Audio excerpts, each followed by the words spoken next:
Everyone, welcome back to my YouTube channel. আজকে এখন just now বাজে 5:50। আমার ঘড়িটা ফার্স্ট, আমি ঘড়ি দেখাচ্ছি না, তো আমি এখানে দেখিয়ে দিতে পারবো। 5:48, সরি 5:48। তো এখন আমরা কেন উঠেছি, মানে এত শীতের সকালে ওঠার একটাই কারণ, আমরা সবাই মিলে ঘুরতে যাচ্ছি দীঘা। তো আমি বলেছিলাম একটা শর্ট ট্রিপে যাব, তো ফাইনালি যাচ্ছি। আর তোমরা দেখতে থাকো আর সঙ্গে থাকো। সকালবেলা কিন্তু উঠে আগে কোনো দিকে তাকাইনি, আগে উঠে একটুখানি মানে ভাবলাম যে এত সকালে শীতকালে তো মানে খুবই কষ্ট, পুরো অন্ধকার ছিল যখন উঠেছি। 5টা পুরো ডট 5টাতে অ্যালার্ম বেজেছে, 5টাতে উঠে গেছি। আর তারপরে উঠে আগে স্নান করে ব্রাশ ট্রাশ করে স্নান করে নিয়েছি। এখন আমি ফুল রেডিও হয়ে গেছি। তো চলো এখন আবার মা চা করেছে, চা খেয়ে বেরিয়ে পড়বো। আমি মা অলিভ যাচ্ছি, ভাইয়েরও যাওয়ার কথা ছিল, ওর আবার দোকান আছে আর ও দুদিনের জন্য ঘুরতে যেতে ইন্টারেস্টেড না। বলেছে অনেক লং ট্যুরে গেলে আমাকে নিয়ে যাবি, এই এত শর্ট ট্রিপে আমি যাবো না, মন খারাপ হয়ে যাবে। তো ঠিক আছে, ওকে কিছু করার নেই, আমরা লং ট্যুরে তো পরে যাবোই। যাই হোক, সেটা পরের কথা। এখন আমরা বেরোবো, আমি হাফ রেডি হয়েছি, এবার চুলটা বাঁধবো আর হাফ স্কিন কেয়ার করে রেডি হয়ে তোমাদের হলো একটা ইন্ট্রোটা দিয়ে নিই, এরপর বেরিয়ে যাওয়ার সময় দেরি হয়ে যাবে। তো এখন চলো চা খেয়ে তারপরে আসছি, দেখতে থাকো আর সঙ্গে থাকো। রেডি হওয়ার মাঝখানে মা চা দিয়ে গেছিলো, চা খেতে খেতেই রেডি হচ্ছিলাম। তার উপর এত সকালবেলা না, একদম এনার্জি পাচ্ছিলাম না। চাটাকে একটু ফ্রেশ লাগছিল, আর 1 ঘন্টা পর যেহেতু বাস ছিল, খুব তাড়াহুড়ো করছিলাম। আর তোমাদের বাইরেটা আমি দেখাচ্ছি, তখন কি সুন্দর লাগছিল দেখতে। ওয়াও, শীতের কুয়াশার সকাল।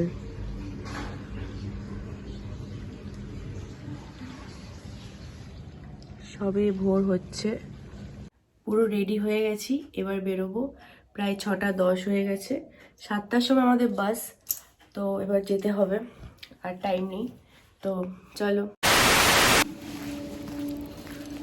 প্রচণ্ড ঠান্ডা, সবে 6:15 বাজলো, এই জাস্ট মানে কিছুক্ষণ আগে হাঁটতে শুরু করলাম, কিছু পাওয়া যাচ্ছে না এখন, তো যাচ্ছি। মানে ফার্স্ট টাইম, আমি আগে কখনো এত ভোরবেলা বেরোইনি, বেরোলে বাড়ি গাড়িতে বেরিয়েছি, তো এবারও গাড়িতে যাওয়ার প্ল্যানিং ছিল। তো আমি বললাম যে না, সবসময় গাড়ি গাড়ি গাড়ি ভালো লাগে না, তো এবার একটুখানি বাস করে গেলাম। এটা একটা এক্সপিরিয়েন্স লাইফের। তো তোমরা দেখতেই পাচ্ছ, সবে ভোর হয়েছে, রাস্তাঘাট পুরো ফাঁকা, মজা হচ্ছে খুব। দেখতে থাকো আর সঙ্গে থাকো। সচরাচর এত ভোরবেলায় কখনো রাস্তায় বেরোনো হয় না, তার উপর লেগেছিল 2 দিন আগে আমার ঠান্ডায় আমার নাক এমনিতেও বন্ধ ছিল, তো কোনো প্রবলেম নেই, ঘুরতে যেতে গেলে এমনি এনার্জি চলে আসে।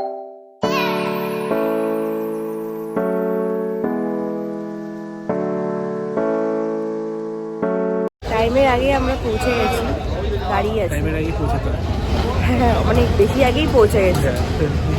তার উপর চা চাইলাম, এসে বাড়ি থেকে চা খাওয়ার পরেও আবার চা খেতে চাইছি, এখানে চাও আর কোনো হয়নি। কিছু বলো। এখনই এক্সস্টেড, তাহলে তো আরো বাকি আছে পিকচার। গাড়িতে ঘুমাবো, গাড়িতে তো আমিও ঘুমাবো, নাহলে ওই বোরিং টাইম কি করে কাটবে।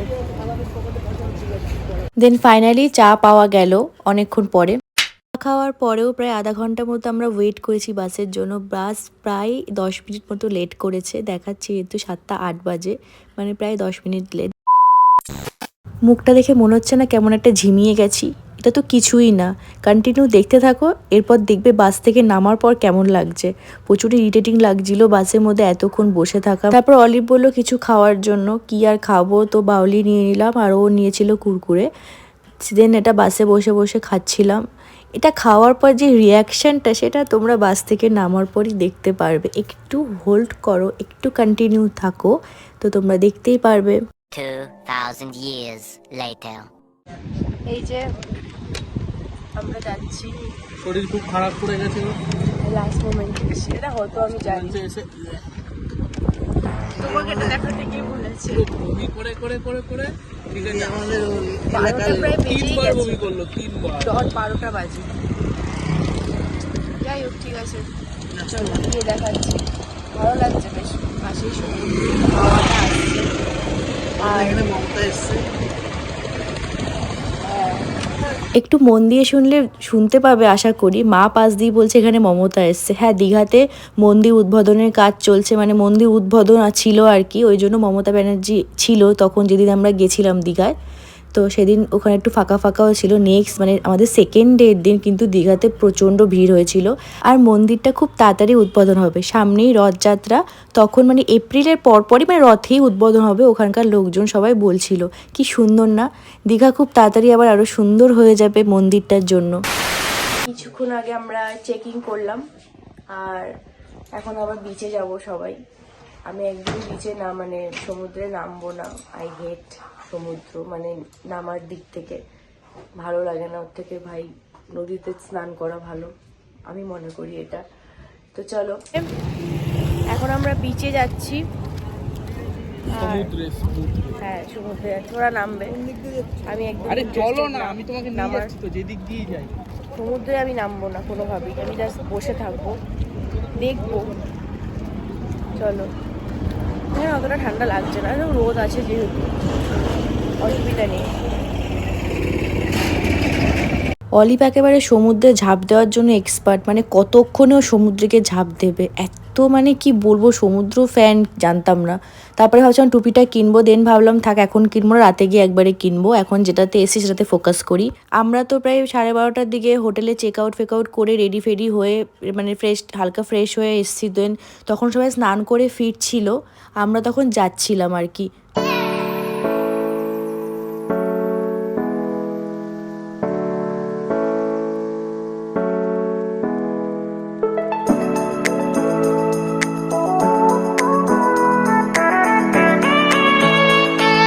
প্রায় 1 থেকে 1.5 ঘন্টা বলতে পারো আমি পাড়ে বসে বসে একলা একলা কাটিয়েছি। সবাইকে দেখলাম, সবাইকে অবজার্ভ করছিলাম, কে কীভাবে স্নান করছে, ক্যামেরাম্যান কত লোকের ফটো তুলে দিচ্ছে, আর মশা এখানে ভিজে ঠিজে বেশ মজা করতে করতে এসছে। আর মা বেশি দূর যায়নি, মা আমাকে মাঝে মাঝে দেখা দিয়ে যাচ্ছিল। এবার আমরা খেতে যাচ্ছি। সকালে তো স্নান করে বেরিয়েছিলাম, তাও একটু ফ্রেশ হয়ে নিলাম অল্প। ও পুরোপুরি স্নান করেছে, খেয়ে দিয়ে আসছি। খিদে পেয়ে গেছে প্রচন্ড। হ্যাঁ কি সত্যিই খিদে পেয়েছে, চলো দেখতে থাকো। সন্ধে হয়ে গেছে, প্রায় কিছুক্ষণ ঘুমিয়েছি, খুব একটা ঘুমাতে পারিনি, কারণ কোথা থেকে এত জার্নি করে আসলে আমার অত সহজে ঘুমটা আসে না। ওই 1.5-2 ঘন্টা মতো একটু ঘুমিয়ে ঠুমিয়ে তারপরে চা খেতে বেরিয়েছি। তারপরে দীঘার মার্কেটটা বেশ ঘুরছিলাম, খুব সুন্দর করেছে দীঘা। তারপরে বিচে বসে সবাই মিলে টাইম স্পেন্ড করছিলাম, এত সুন্দর লাগছিল না, সমুদ্রে ঠান্ডা হাওয়া দিচ্ছিল, বেশ ভালো লাগছিল অনেকদিন পর। দীঘা পুরো চেঞ্জ করে দিয়েছে। প্রায় আমি বেশি না 3 বছর না 4 বছর, 3 বছর পরই আসলাম, ঠিক আছে, পুরো চেঞ্জ। 3 বছর না 2 বছর মনে হয় তুমি। ওই রকমই, তাই কত চেঞ্জ, মানে এত কিছু এতটা চেঞ্জ হয়ে যাবে বুঝতে পারিনি। আমি তো সেই ছোট্টবেলায় এসে আমি চিনতেই পারছি না দীঘা। হ্যাঁ চিনতে পারবে না, তো আমি বলেছিলাম তো, তুমি চিনতে পারবে না, ওটাই, এখন পুরো অন্যরকম হয়ে গেছে। হ্যাঁ ভালো লাগছে, আমি বিচে বসে আছি।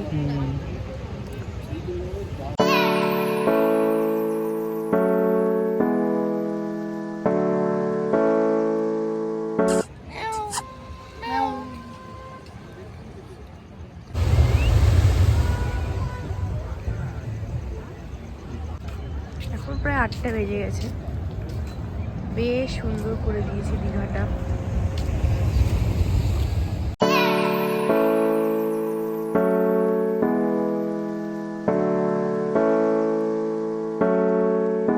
তারপর মা প্রথম দিন থেকে খুব ট্রাই করছিল শঙ্খ নেবে, মানে এখানে নাকি শঙ্খ কম দাম। বলছিলাম ব্যারাকপুরে তো ওখানেও তো শঙ্খ শাঁখারি বাজারে কমই নেয়, তো অনেক দোকান থেকে ঘুরে ঘুরে চেষ্টা করছিল, তো মনের মতো হচ্ছিল না, ওরা প্যারিস মারা জিনিস বেশি দেখাচ্ছিল। তো আমি ওখান থেকে আবার চলে গেলাম একটা দোকানে, বেশ এরকম মিরার টাইপের শঙ্খের ডিজাইনে মিরার বিক্রি করছিল, আমার ভীষণ পছন্দ হচ্ছিল। তো আমি তো এটা আর হাতছাড়া করিনি, আমি একটু ক্যাট মারছিলাম ওখানে দাঁড়িয়ে দাঁড়িয়ে, খুব ভালো লাগছিল মিরারটা। দেন সকালবেলা টুপিটা তো ট্রাই করছিলাম, তখন আর নেওয়া হয়নি বলে একেবারে সন্ধেবেলায় বেরিয়ে টুপিটা নিয়েছি। তারপর আমরা মাছ ভাজা খেতে গেলাম। দেখো দীঘাতে আসবো মানে সমুদ্রে আসবো, মাছ ভাজা খাবো না, এটা তো হতেই পারে না। তা আমরা ভেবেছিলাম মাছ ভাজাই খাবো, তা মনের মতো মাছ ভাজা তো পাচ্ছিলাম না। দেন মা নিল আমুদি মাছ ভাজা, আমরা নিলাম দুজনে মিলে চিকেন সাটে। চিকেনটা তো খাওয়াই হয়, তো ঠিক আছে ওকে, পছন্দ না হলে কাঁকড়া মাছটা তো তোমরা জানো নিউজে কত কিছু বেরিয়েছিল, আমরা কাঁকড়া খাই না, মা খায়, তো ওই কাঁকড়াটা খেতে দিলাম না, দরকার নেই, কি থেকে কি আবার প্রবলেম হয়ে যাবে, তো দরকার কাঁকড়া খাওয়ার। দেন আমরা চিকেন সাটে খাচ্ছিলাম, দুটোই খুব এনজয় করছিলাম।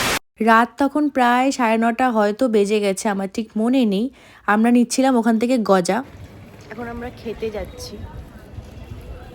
বাইরে বেশ কুয়াশা, তাও আমি কোনো রকম আমি টুপি পরিনি। আমরা আছি হোটেল আশাতে, পুরোটা দেখাচ্ছি।